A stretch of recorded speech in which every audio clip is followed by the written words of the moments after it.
What prevents Ratsirs from achieving its goal of ultimate global power and influence? Democratic nations, or more specifically, the presence and work of democratic institutions. Those very institutions which Ratsirs dismantled in Russia by lobbying for the country's withdrawal from international treaties on human rights, as well as for its exit from organizations defending democratic rights and for passing laws like the Yarovaya law, actively promoted by Dvorkin. Ratsirs' well-targeted effort to isolate Russia from democratic institutions is illustrated by a 2013 statement from its legal committee chair, lawyer Alexander Korolov.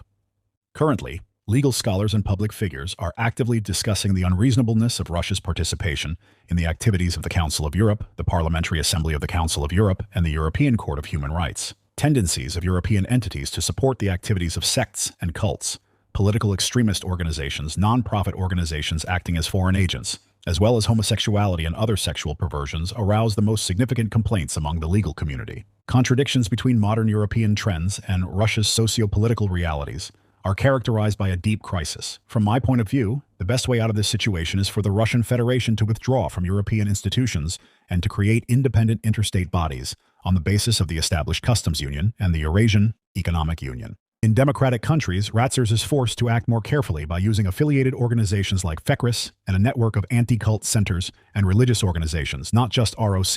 We wrote about the formation of this network in detail in the article dedicated to Ratsirs agents in Ukraine. Through those entities, Ratsirs tries to advocate the introduction of anti-democratic changes in the legislation of democratic countries.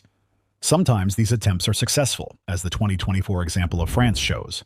There's a notable connection between the activities of Ratsirs agents in France and the country's political unrest manifested in persistent protests and riots. While the French government officially acknowledges Russian influence in movements like the Yellow Vests and pledges to counter them, it paradoxically continues to support and fund FECRIS, the pivotal link in Ratsirs' agent network. Anti-cult activities provide an effective cover for creating agent networks within mass media of democratic countries. Read more on this topic in our article, Europe, Open Your Eyes If You Don't Want War.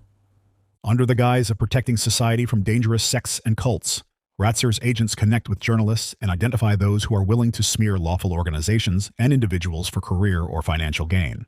This network is then exploited to destabilize countries. Coordination and funding of this network by Kremlin officials, including Ratsirs leaders, have been confirmed through leaked emails of Putin's assistant, Vladislav Surkov. Surkov leaks.